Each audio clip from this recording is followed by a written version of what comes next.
बिस्मिल्लाहिर्रहमानिर्रहीम अस्सलाम वालेकुम। डॉक्टर आस्क ऑस्पी सीरीज में आज हम ब्लॉक 2 का सेकंड पार्ट करने जा रहे हैं। प्रीवियस पार्ट में हमने 9 स्टेशंस डिस्कस किए थे, including anatomy, physiology and biochem. आज की वीडियो में हम देखेंगे कि पैथोलॉजी, फार्माकोलॉजी और पर्ल्स में आपसे क्या-क्या पूछा जा सकता है। स्टार्ट करते हैं। सबसे पहले पैथो का हमारा पहला टॉपिक है लियोमायोमा। अब लियोमायोमा होता क्या है? It is actually a benign smooth muscle tumour जो बाज़-औक़ात कैंसरस ट्यूमर में भी कन्वर्ट हो जाता है। बेसिक नॉलेज आपने इससे रिलेटेड थ्योरी में लिया हुआ है। आपसे पूछा क्या जाएगा ऑस्पी में? 2 चीज़ें, एक ग्रॉस फीचर्स आ सकते हैं, दूसरा माइक्रोस्कोपिक फीचर्स आ सकते हैं। अब एक-एक करके दोनों चीज़ों को देख लेते हैं। सबसे पहले ग्रॉस फीचर्स, आपको ऐसी वहाँ फिगर बनी होगी, ठीक है? इससे रिलेटेड ही डायग्राम होगी, ठीक है? वो वहाँ पे होगी और आपको वो पूछेंगे कि अच्छा बताओ इसके क्या ग्रॉस फीचर्स हैं? अब सबसे पहले तो यहाँ आपको ये ट्यूमर्स नज़र आ रहे हैं, ये देखो, ठीक है? आप कहोगे कि ये इन एक राउंड और वेल सर्कमस्क्राइब्ड है, मतलब इनके प्रॉपर आपको बॉर्डर्स नज़र आ रहे हैं, एक राउंड ट्यूमर नज़र आ रहा है। सेकंड, एक फर्म कंसिस्टेंसी होती है इनकी, 2 हो गए। तीसरा, ग्रे व्हाइट कलर होता है, 3 हो गए। चौथा, अगर इनकी सरफेस को कट किया जाए तो अंदर एक पैटर्न होता है जो कि वर्ल्ड पैटर्न होता है, मतलब जिस तरह सर्कुलर होता है ना, उस तरह का पैटर्न होता है। तो ये आप 4 बातें वहाँ बता दोगे। दूसरी क्या चीज़ पूछी जा सकती है? दूसरी चीज़ पूछी जा सकती है कि अच्छा 4 माइक्रोस्कोपिक फीचर्स बता दो, और इस तरह की वहाँ पे आपको स्लाइड गिवन होगी, एक पिक गिवन होगी। ठीक है? तो क्या माइक्रोस्कोपिक फीचर्स बता दोगे? सबसे पहले तो spindle shaped smooth muscle cells आपको नज़र आएँगे। सेकंड, सिगार शेप्ड न्यूक्लियाई होगा। तीसरा जो है वो इंटरलेसिंग बंडल्स होंगे जो कि वर्ल्ड पैटर्न बना रहे होंगे, जो मैंने आपको प्रीवियसली भी बताया। और चौथा, लो माइटोटिक एक्टिविटी होगी, मतलब माइटोसिस कम हो रहा होगा इसमें। अब ना ये चीज़ें आपने बता दी तो यही वहाँ पे आपका इनफ हो जाएगा, ठीक है? आएगा कैसे? वही बात, आपको एक पिक बनी आएगी, वो कहेंगे अच्छा बताओ ये क्या है? आपने बता देना जी ये ल्यूमा-वुमा है, फिर वो पूछेंगे आप फीचर्स बता दो, वो भी आप बता दोगे। नेक्स्ट मूव करते हैं, सेकंड जो हमारे पास बोन हीलिंग से रिलेटेड है। बोन हीलिंग से रिलेटेड सबसे पहले तो इसके फेजेस देखते हैं ना, क्या होता है? सबसे पहले हेमाटोमा फॉर्मेशन होता है, उसमें क्या हो रहा होता है? एक ब्लड क्लॉट बन रहा होता है। मतलब जो जब एक बोन टूटती है तो ब्लड वेसल्स भी रप्चर होती हैं, उनकी वजह से उधर से ब्लड लीक करता है, उस ब्लड में फिब्रिन भी उस ब्लड का पार्ट होती है, वो एक मेश बनता है, ठीक है? उसके अंदर फिर इन्फ्लेमेटरी सेल्स एंटर होने लग जाते हैं, इस तरह से। अब वहाँ पे आपको 2 तरह से पूछा जा सकता है, या तो वो आपसे वैसे फेजेस पूछ लेंगे, या इस तरह से वहाँ पे पिक होगी, वो पूछेंगे बताओ ये क्या है? तो आपने बता देना है, आपको नज़र आ रहा है ब्लड यहाँ पर स्प्रेड हुआ हुआ है, that is haematoma and that is phase 1।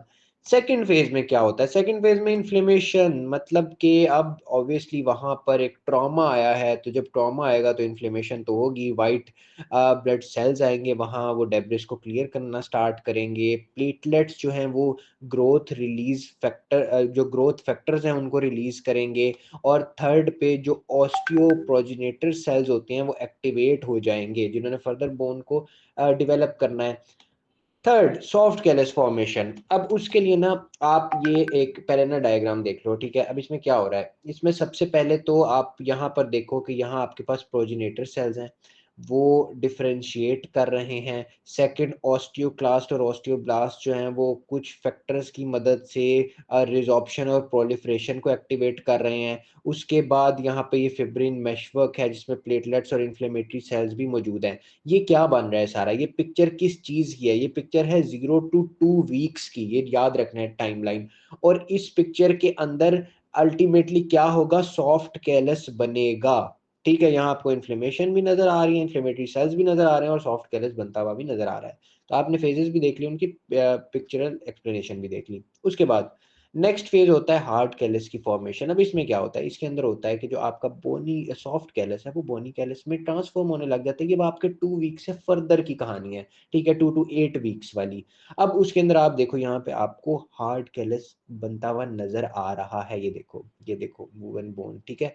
अब यहाँ पर ऑस्टियोब्लास्ट जो हैं वो क्या करते हैं, वो एक प्रॉपर बोन को डेवलप करने लग जाते हैं। उसके अलावा जो कार्टिलेजेस हैं, वो भी एंडोकॉन्ड्रियल ऑसिफिकेशन करती हैं। अब कॉन्ड्रियल ऑसिफिकेशन का क्या मतलब है? जो कार्टिलेज डेवलप होती है ना, ऐसे अगर बोन एक जगह टूट जाती है, सॉफ्ट कैलस बनता है, कुछ जगहों पे कार्टिलेज डेवलप होती है, वो कार्टिलेज फिर ऑसिफाई हो जाती है, मतलब बोन्स में कन्वर्ट हो जाती है। तो यहाँ आपको नज़र आ रहा है कि ये कार्टिलेज ऑसिफाई हो रही है, उसके अलावा वूवन बोन भी नज़र आ रही है। लास्ट स्टेज क्या होता है रिमॉडलिंग, उसके अंदर प्रॉपर बोन बन जाती है, उसकी कैविटी रिस्टोर होती है, एक लेमुलर बोन जिसको कहते हैं, बोन का वापस स्ट्रेंथ और स्ट्रक्चर आ जाता है। ये आपके पास यहाँ पर प्रेजेंट है। ये कब की पिक है? ये है 2 मंथ्स के बाद की पिक। तो टाइमलाइन देख लिया हमने, पहली थी सबसे पहले सॉफ्ट कैलस 2 वीक्स तक, ये है 2 to 8 वीक, और ये 2 मंथ्स के बाद, और पिक्स भी हमने देख ली। यहाँ पे हमारा पैथो का काम खत्म हो जाता है। यही आपका टोटल सिलेबस है। नेक्स्ट आ जाओ फार्मा में। फार्मा में जितने भी आपके प्रैक्टिकल्स हैं वो सारे रिलेट करते हैं आपकी थ्योरी से, सारी चीज़ें थ्योरी में लिखी हुई हैं। जिसको तो अपने फार्मा के माइनर्स अच्छी तरह किए थे और उसको आते हैं, तो उसके लिए वही इनफ हैं, आप उस स्टेशन को कवर कर जाओगे। अगर नहीं आते उनको, नहीं किया हुआ, तो लेक्चर का लिंक डिस्क्रिप्शन में दे रहा हूँ, वीडियो पड़ी है 20-25 मिनट की है, 2x पे सुन लेना, 15 मिनट में कवर हो जाएगा। फार्मा की वीडियो देख जाना, कुछ याद रह जाएगा और वहाँ पे जाके सुना दोगे। ठीक है? तो फार्मा से रिलेटेड आप थ्योरी वाला कर लेते हो ना, अगर आपने किसी नोट से पढ़ा हुआ है या आपने कहीं और से की हुई है, जहाँ से भी फार्मा आपने की थी, अगर आप उसको अच्छी तरह कर जाते हो, थ्योरी अच्छी तरह कर जाओगे, तो आपका स्टेशन निकल जाएगा इंशाल्लाह। नेक्स्ट हम चलते हैं अपने पर्ल्स के स्टेशन की तरफ। और पर्ल्स के स्टेशन में आपके क्या-क्या आ सकता है, आओ देखते हैं। सो पर्ल्स के लिए यहाँ पे आपके सामने एक पोर्टफोलियो प्रेजेंट है। अब इस पोर्टफोलियो के अंदर से ही हम देखेंगे कि क्या-क्या हमारे मेन टॉपिक्स हैं, किस टाइप के उससे रिलेटेड क्वेश्चंस आ सकते हैं और हमने बोलना क्या है। सबसे पहले तो हमारे पास है मेडिकल प्रोफेशनलिज्म से रिलेटेड। अब मेडिकल प्रोफेशनलिज्म में आपसे कैसा क्वेश्चन आ सकता है? आपसे ऐसा क्वेश्चन पूछा जाएगा कि जी आपने एक सिचुएशन देखी है, उस सिचुएशन में जो प्रोफेशनलिज्म है ना हेल्थ केयर का, उसमें कोई प्रॉब्लम आ रही है। तो अब आप क्या करेंगे? अब आप उसको कैसे जो है वो कैटर करेंगे? फॉर एग्ज़ाम्पल यहाँ पे लिखा हुआ है कि एक जूनियर नर्स ने मिस्टेकनली रॉन्ग डोजेज दे दी पेशेंट को मेडिसिन की। अब उसकी वजह से उसको प्रॉब्लम होने लग गई, ठीक है? अब वो आपसे ये क्वेश्चन पूछ सकते हैं, वो मुख्तलिफ सिनेरियोज़ में क्वेश्चन आ सकता है ना, वो क्वेश्चन पूछ सकते हैं कि जी आपसे गलत दवाई दे दी गई, ठीक है? या आपसे ये गलती हो गई, आप उसको कैसे कैटर करेंगे? तो अब इसमें आपने बेसिकली वहाँ पर एक्सप्लेनेशन देनी होती है। अब आप क्या-क्या बातें करेंगे, ठीक है? सबसे पहले तो आप कहेंगे, यहाँ पर हम देखते हैं, आपने कहना है कि मैं सबसे पहले तो अपने अंदर जो है ना वो अपने साथ ऑनेस्ट और अकाउंटेबल होऊँगा। अगर मुझसे गलती हो गई है, तो मैं बजाए कि उसको मैं छुपाऊँ, मैं उसको पेशेंट की सेफ्टी के लिए उसको एडमिट करूँगा, अपने सीनियर से कंसल्ट करूँगा और उसको बेहतर करने की कोशिश करूँगा, पहली सतह पर। दूसरी सतह पर आप ये कहेंगे कि मैं फर्दर बहुत ज़्यादा केयरफुल हो जाऊँगा कि मैं गलती से भी ऐसी मेडिकल जो एडमिनिस्ट्रेशन है उसकी कोताही ना करूँ। अब आप 2 पॉइंट्स दे देंगे। तीसरा पॉइंट आप ये देंगे कि अगर ऐसी कोई सिचुएशन आ जाती है, तो मैं देखूँगा कि मेरे सीनियर प्रोफ़ेशनल्स ने उसके साथ कैसे डील किया, मेरे सीनियर्स ने कैसे डील किया, और मैं उस तरह उसको डील करने की कोशिश करूँगा। ठीक है? चौथी बात आप क्या कहेंगे? चौथी बात आप कहेंगे कि मैं अपने नॉलेज और स्किल्स को फर्दर इम्प्रूव करूँगा फ्यूचर के अंदर, ताकि ऐसी कोई मिस्टेक ना हो। और 5वीं आप ये, अगर आपसे भी यहाँ वहाँ पे वो क्वेश्चन हो जाते हैं कि अगर आप किसी और को देखते हैं ऐसे प्रॉब्लम में, तो आप क्या करेंगे?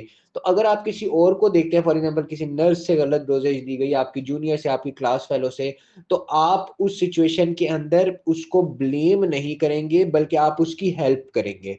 तो ये बातें आप कह देंगे, तो वो जो आपके स्टेशन की एग्ज़ामिनर होगी या होगा, वो मुतमईन हो जाएगा। ठीक है, ये बात आपने बता देनी है। सेकेंडली अब हम चलते हैं अपने सेकंड टॉपिक की तरफ, जो कि है कोड ऑफ कंडक्ट, मतलब कि एक हेल्थ केयर प्रोफेशनल की क्या ड्यूटीज़ होती हैं।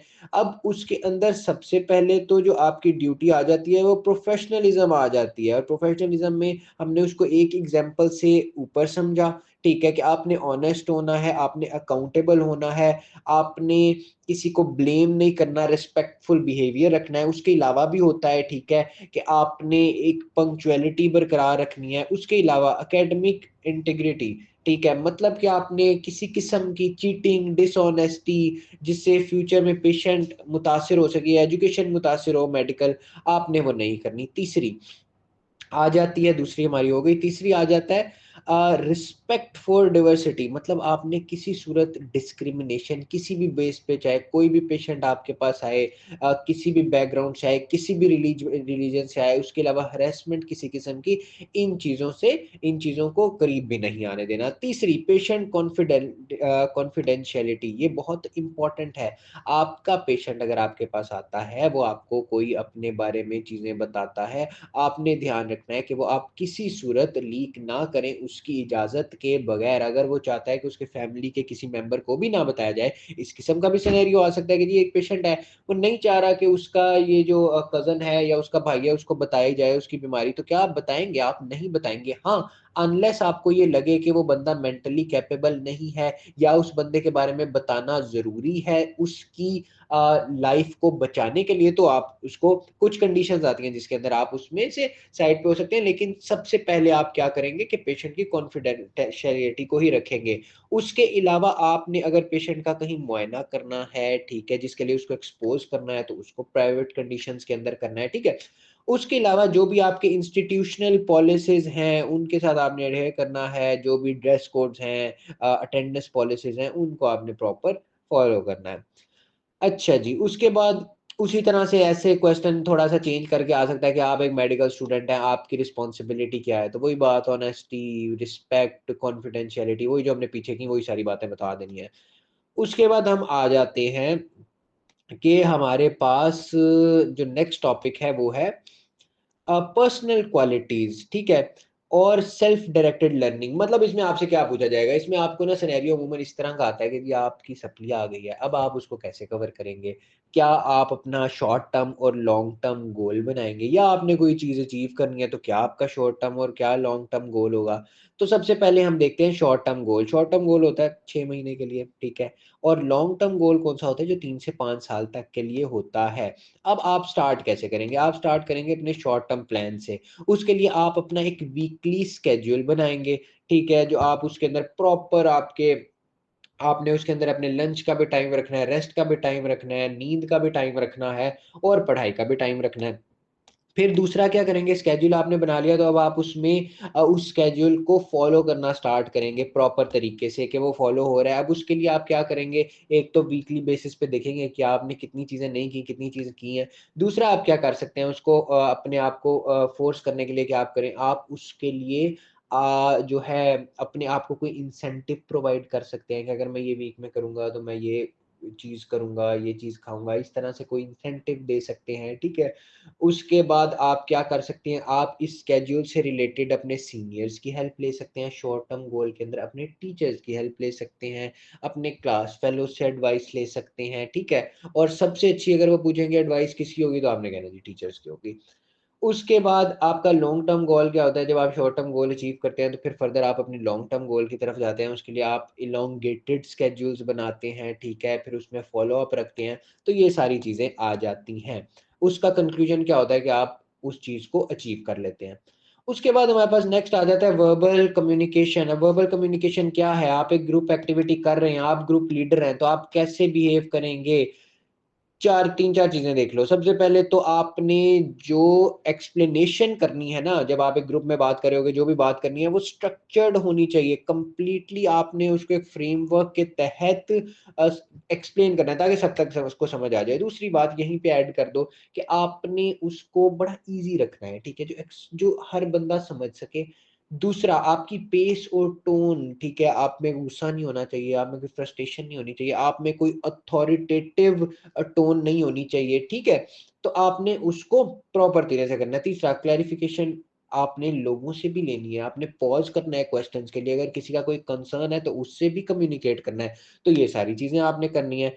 और जो लास्ट है वो ये है कि जब आप नेक्स्ट चीज़ की तरफ जाएँ, तो आपने जो पिछला एक फॉर एग्ज़ाम्पल आपने टॉपिक डिस्कस कर लिया, तो आपने नेक्स्ट में जाने से पहले एक तो क्वेश्चन्स कंडक्ट करने हैं और फिर प्रॉपर एक्सप्लेन करना है कि अब हम नेक्स्ट टॉपिक की तरफ जा रहे हैं ताकि कोई कन्फ्यूज़ ना हो, राइट? अब दूसरा ये कि आपने बहुत जल्दी नहीं बोलना, बहुत ज़्यादा मेडिकल टर्म्स नहीं यूज़ करनी, ऑडियंस एंगेजमेंट रखनी है अपने साथ, मतलब जो भी आपके ग्रुप है, उसमें जो ऑडियंस प्रेज़ेंट है। अब इसमें वो आपसे ये भी पूछ सकते हैं कि अच्छा बताओ इसमें आपके क्या वीक पॉइंट्स हैं, अपने बता दो कोई 2 से 3 जो आपके वीक पॉइंट्स हैं, या अपने अच्छे पॉइंट्स बता दो, तो अच्छे पॉइंट्स बता देना कि मैं बहुत अच्छी तरह एक्सप्लेन कर देता हूँ, मैं गुस्से में नहीं आता, मैं जो है वो ऑडियंस को एंगेज कर देता हूँ, और कोई 2-3 इन्हीं में से जो ऊपर हमने बताए वो कह देना कि मुझे उसमें इम्प्रूवमेंट की ज़रूरत है। ऑब्वियसली आपने हाइपोथेटिकल कुछ बातें करनी होती हैं। अच्छा, उसके बाद हमारे पास आ जाता है इससे पहले रिसर्च वाले से हम पहले देख लेते हैं नॉन वर्बल कम्युनिकेशन। अब नॉन वर्बल कम्युनिकेशंस क्या होती हैं? नॉन वर्बल कम्युनिकेशन से मुराद है, फॉर एग्जांपल आपका एक ग्रुप मेंबर प्रेजेंटेशन दे रहा है, तो आप क्या करेंगे? हमारे में क्या होता है, हम हँसेंगे, हम उसको हँसवाएँगे कि वो किस तरह हँस जाए। लेकिन हमने वहाँ पर क्या बताना है जो प्रोफेशनलिज्म में आता है। तो उसमें क्या है, सबसे पहले तो आपने आई कॉन्टैक्ट ऐसा करना है कि जिससे कॉन्फिडेंस जो है वो कन्वे हो, राइट? अब मुझे नहीं पता ये आई कॉन्टैक्ट कैसा दिखता है जिससे कॉन्फिडेंस कन्वे होता है, बट आपने करना है। सेकंड आपने नोड करना है, गेस्चर्स ऐसे आपके होने चाहिए कि जिससे उसकी पार्टिसिपेशन इनकरेज हो। तीसरा फेशियल एक्सप्रेशंस आपके ऐसे होने चाहिए कि जिससे उसका जो स्ट्रेस है वो रिड्यूस हो, लाइक आप हल्की सी स्माइल कर सकते हो, नोड कर सकते हो कि हाँ सही कह रहे हो, इस तरह से, ठीक है? और उसके अलावा आपने अगर कोई उससे उसे इंस्ट्रक्शन देनी है ड्यूरिंग समथिंग, तो आप उसके करीब जाकर दो, ठीक है? ये सारी चीज़ें आपकी नॉन वर्बल कम्युनिकेशन के अंदर आ जाती हैं। Last thing we have is related to research. जब रिसर्च से रिलेटेड ना उससे आपसे पूछा ये जाता है कि बताओ उसके कंपोनेंट्स क्या-क्या होते हैं, ठीक है? तो उसमें एक फॉर्मेट होता है जिसको कहते हैं इमरेड फॉर्मेट। अब इसमें क्या-क्या होता है, introduction, I for introduction, M for method, R for result और डी फॉर डिस्कशन। ये 4 चीज़ें आपने वहाँ बता दी, एग्ज़ामिनर को पता चल गया जी से आता है। क्या-क्या है? सबसे पहले अगर आपने कोई चीज़, कोई रिसर्च है, कोई प्रॉब्लम है, तो उसका इंट्रोडक्शन, लाइक उसकी बैकग्राउंड उसमें एक्सप्लेन करनी है। दूसरा मेथड, क्या आपने किस मेथड से को स्टडी किया है, उसमें पार्टिसिपेशन, आपके टूल्स, प्रोसीजर क्या-क्या थे, ठीक है, ये चीज़ें। तीसरा उसके रिजल्ट्स क्या हैं, वो आप बताएँगे। अब आप उसमें टेबल्स यूज़ कर सकते हैं, ग्राफ्स यूज़ कर सकते हैं, समरीज़ यूज़ कर सकते हैं। और फोर्थ डिस्कशन, कि अगर आपने उससे रिलेटेड क्वेश्चंस लिए हैं या उससे रिलेटेड जो एग्जिस्टिंग लिटरेचर, मतलब एग्जिस्टिंग रिसर्च एग्जिस्ट करती हैं, उनका कॉन्टेक्स्ट क्या है, तो ये सारी चीज़ें आप बता दोगे। तो ये सारे आपके कंपोनेंट्स हैं, और इससे क्या फ़ायदा होता है कि इससे एक रिलायबिलिटी, रीडेबिलिटी, मतलब एक तो ये ऑडियंस को भी अट्रैक्ट करती है, ठीक है? और ये एक बेहतर तरीके से प्रेज़ेंट भी होती है। तो ये सारे स्टेशन थे आपके पर्ल्स के। अगर इनमें से कोई भी आ जाता है इसी से रिलेटेड क्वेश्चन, तो आप यही बातें करके कवर कर देना। So that was all about the OSPI of Block 2. Thank you very much.